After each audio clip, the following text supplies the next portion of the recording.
Bonjour les amis, j'espère que chez vous tout va bien, ici ça va pas trop mal. Aujourd'hui, nouvelle recette polonaise. Aujourd'hui, on va faire des plenzé ou des placki. Alors, ça sera pas deux recettes, hein, c'est la même recette, mais qui a deux noms en fait. C'est des noms un petit peu régionaux, tout dépend de quelle région de Pologne on vient, où on habite, hein, et les noms diffèrent, voilà. C'est un petit peu comme en France, il y a des choses comme ça, pain au chocolat ou pas au chocolat. La recette est plutôt économique, hein, c'est vraiment des choses pas chères, hein, c'est très bien pour un soir avec une petite salade, ou en accompagnement d'une viande, hein, ça peut être très bon aussi, hein. Vous allez voir, c'est pas compliqué, c'est pas cher, c'est vraiment la recette idéale. En plus, je suis sûr que là, vous pouvez la faire tout de suite. Vous avez tous les ingrédients dans vos placards, normalement, il n'y a aucun problème. Allez, c'est parti pour les ingrédients. Il va donc nous falloir, dans cette version salée, des pommes de terre. Là, j'ai 1 kg de pommes de terre, 2 œufs, vous voyez, c'est vraiment économique, hein. De la farine, là j'ai 2 cuillères à soupe de farine, un oignon et du persil. Donc là, je vais prendre du persil, environ ça de persil, vous voyez. Bon, là j'ai mis la botte parce que je ne vais pas tout découper tout de suite. Mais environ ça de persil, hein. Donc, il faut savoir après, on peut rajouter de la marjolaine, on peut rajouter un petit peu de paprika. C'est bon aussi avec un petit peu de paprika, ça amène un petit goût fumé. Moi, je l'ai fait nature, après libre à vous, hein. Puis après, bien sûr, sel, poivre, hein. Donc, en premier, on va râper les pommes de terre. Alors, on peut râper gros ou fin. Moi, je vais les râper fin. Comme ça cuira plus vite. Gros, il y aura un petit peu plus de texture. Bon, ça, c'est pas compliqué, hein. Donc il y a du jus, le jus à la fin on l'enlève, hein. Deuxième pomme de terre. Alors oui, vous allez pouvoir vous dire, mais il est à moitié con, enfin, il est à moitié bête, ou à moitié con.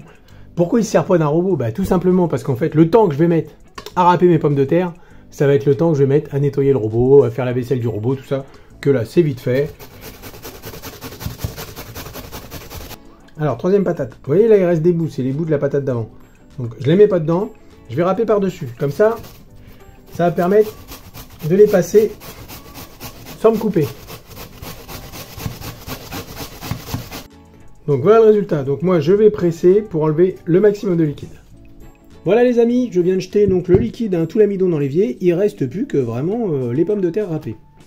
Donc maintenant on va passer à l'oignon. Donc habituellement moi l'oignon je le découpe en petits morceaux. Et là je sais pas pourquoi, j'ai eu un éclair de génie. Je vais le râper. Mais par contre avec la grosse râpe. Donc c'est pareil, hein. Un éclair de génie, c'est peut-être vite dit, hein.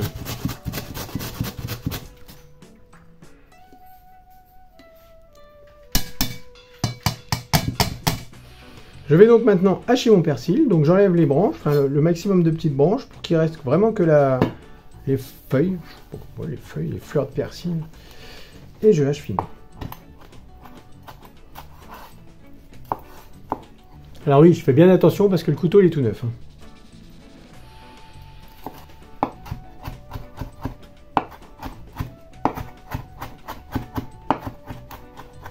Dans mon plat avec mon oignon et mes pommes de terre hachées, je vais mettre mon persil. Bah maintenant je vais faire mon mélange, hein. C'est aussi simple que ça. Donc j'ai battu mes 2 œufs. Non, laisse-moi, laisse-moi.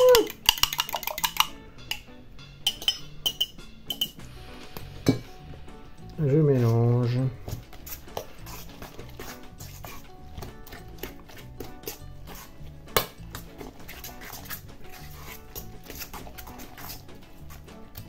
Je rajoute la farine. Alors je commence par la moitié de la farine parce qu'en fait la farine c'est vraiment par rapport aux œufs, par rapport à ce qu'on a laissé comme jus de pomme de terre.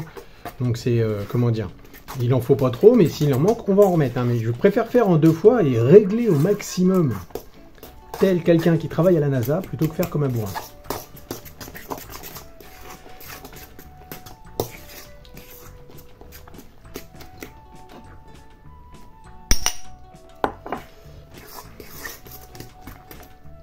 Maintenant, je poivre.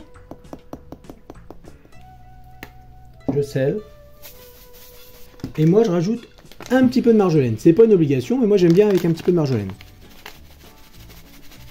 Alors, la marjolaine, si vous ne connaissez pas, ça a quand même un petit goût de thym, entre le thym et le tilleul. J'ai mis quelques millimètres d'huile dans ma plaque, qui a été un jour anti-adhésive.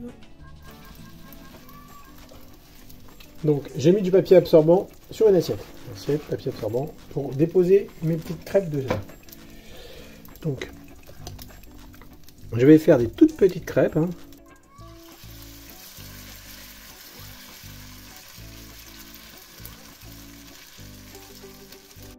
Quand elle commence à dorer autour,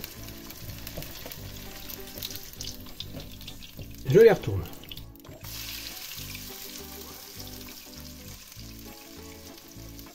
La prochaine sera retournée avec un petit peu plus de délicatesse. Parce que... Et en fait, c'est très rapide comme cuisson. Comme on a vraiment râpé très fin les pommes de terre, ça cuit vite. Alors, faut pas que l'huile soit trop chaude, sinon ça grille avant de cuire. On mélange toujours bien, hein, parce que sinon l'amidon, hein, il finit par ressortir tout le temps. Hein. Je prends donc ma demi-louche. Je la mets dedans. J'étale. Là, c'est peut-être un peu haut, on va baisser un peu le feu. Et quand ça commence à se colorer, hein, la chanson, je vais vous la faire plusieurs fois, les amis. Hein, ça, y a pas de souci. Hein. Je retourne.